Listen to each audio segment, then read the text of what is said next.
hi everyone, Mr. Markwick here. In today's video, I'm going to show you how to calculate the range and interquartile range using a graphics calculator.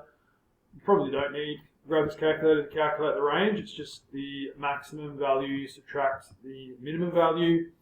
But regardless, I'll show you how to get that information from the graphics calculator. Now, the graphics calculator won't actually do the maximum, subtract the minimum, or Q3 take Q1. You still have to do that manually, but once you input this data, obviously you can get those figures straight from it. The interquartile range is the upper quartile, or Q3 subtract the lower quartile, or Q1, and this is the range for the middle 50% of the data.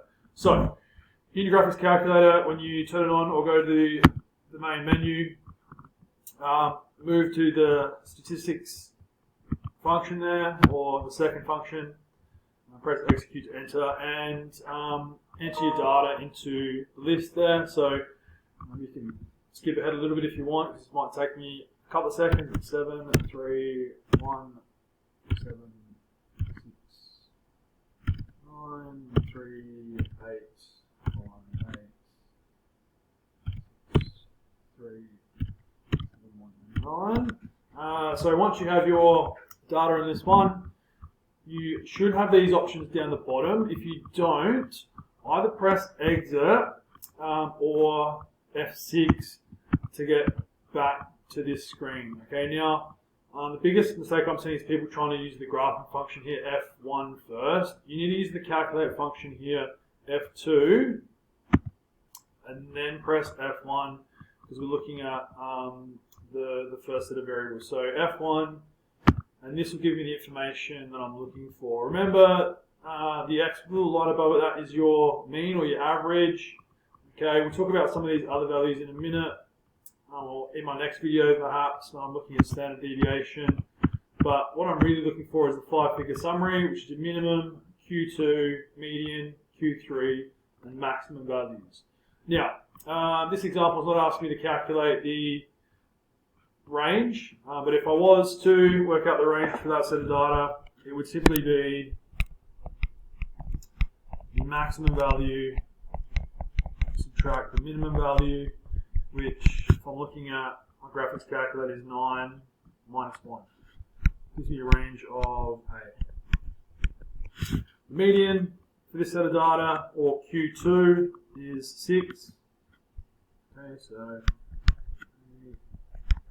median, or Q2, is equal to 6.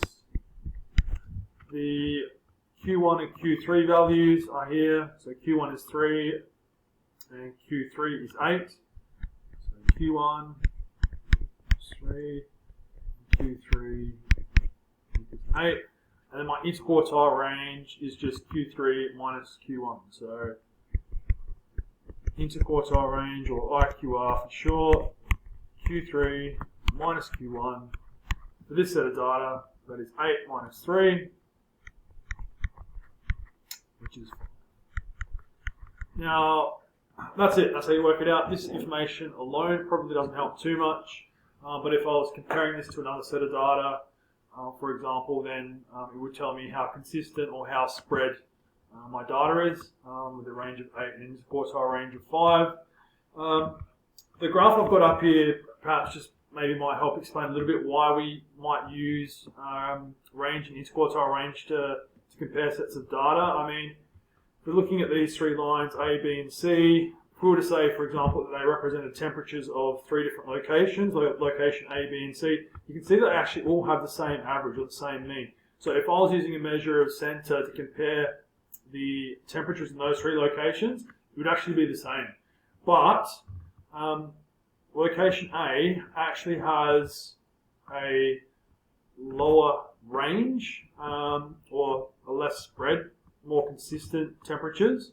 Whereas if I was looking at location C, the green line, you can see that the temperatures are actually a bit more extreme, so a lot lower and a lot higher. So the temperatures in location C would be a lot less consistent than they would be in location A. Or we could say the data spread in C, location C, is greater. Anyway, that's how you calculate range and interquartile range using your graphics calculator. Thanks for watching.